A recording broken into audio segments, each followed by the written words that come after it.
Меня наконец выпустили из-за монтажки. Многие спрашивают, откуда у меня эти шрамы. Это все монтаж на E2 Мы решили с ребятами тут, пока видеокарты не сильно продаются, сделать тестик такой. Взять две консоли и взять компьютер. И посмотреть, на чем же игры идут лучше. На Xbox Series X за 1800 белорусских рублей примерно. На Xbox One S, которая стоит сейчас 600-400, можно найти на барахолках. И компьютер. Компьютер уже стоит, конечно, $1600. Ну и комплектация там Ryzen 5 3600 и видеокарточка Polit 3060. Как говорится, Polit хату спалит. Тестили мы в двух играх. Одна из них это Forza Horizon 4, вторая Rainbow Siege 6, или в простонародье Радуга. Тест у нас будет в двух играх, Forza Horizon 4 и Rainbow Six Siege, она же Радуга. Пройдемся немножко по техспехам. Xbox One S, базовое разрешение Full HD, есть upscale до 4К при просмотре фильмов. Xbox Series X, базовое разрешение, в котором мы делаем тесты Full HD, есть upscale до 8К в играх. И консоль позволяет играть 4К 120 FPS. PC, тут все как обычно. Хотите Full HD, хотите 4К, хоть 8К, тут уже от конфигурации компьютера. Так, начинаем. Так, по центру у нас One S, слева Series X, справа PC. Что хочется отметить сразу, на One S есть ограничение по кадрам, это 30 кадров в секунду, то есть FPS равняется 30, что сказывается на геймплее, то есть картинка кажется заторможенной по сравнению с игрой на ПК, либо Xbox Series X. Если брать этих двоих, то у них где-то 120 кадров. Почему? Потому что на ПК можно было посмотреть количество кадров. У нас стабильно 110 кадров при максимальных настройках. Размытие в окружение отключено, что важно, и это должно быть видно, в чем, кстати, основная особенность и отличие по графике между Series X и ПК.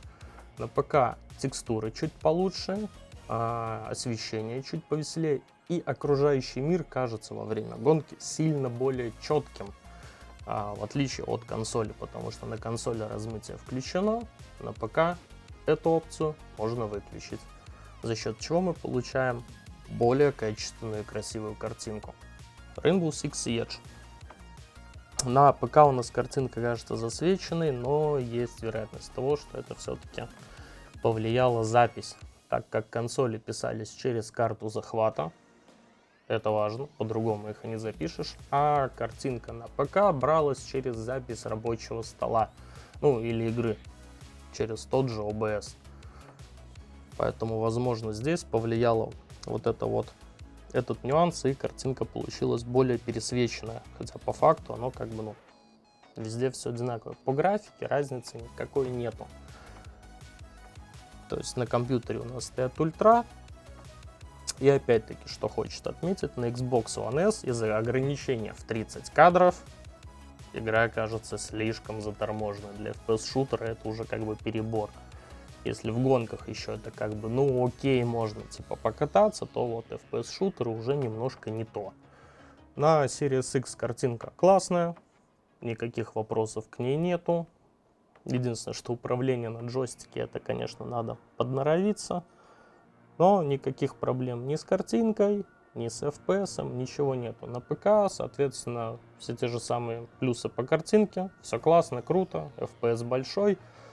Но при помощи клавиатуры и мышки мы можем сильно круче нагибать наших противников. Решайте сами, что купить. Консоль за 1800 белорусских рублей, за 400 или компьютер. Но не стоит забывать, что компьютер при наличии геймпада легко превращается в ту же самую консоль. И игр в нем, естественно, больше. А на любой из этих двух консолей нету стратегий. Да, как мультимедийное устройство, посмотреть фильмы на онлайн-кинотеатрах, даже посидеть в браузере в соцсетях можно, для особых извращенцев. И даже подключить клавиатуру с мышкой. Вполне да. Не всегда это происходит без каких-то дополнительных программ, но в целом, и тут, учитывая, что это Xbox и это Microsoft, они подключаются в целом. Ну, USB есть.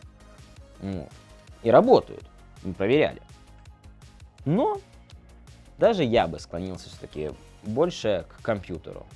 Все же переплата в 2 раза, считай, но ты получаешь, кроме этого, и рабочую машину, притом достаточно не на плохой видеокарте, и игр на нем объективно больше. А докупить какой-нибудь геймпад, ну, это не такие большие деньги. Но если бюджет ваш ограничен, в целом, как мультимедийное устройство, это ваш выбор. Зависит только от того, в какие игры и с каким FPS вы хотите играть. А на этом все.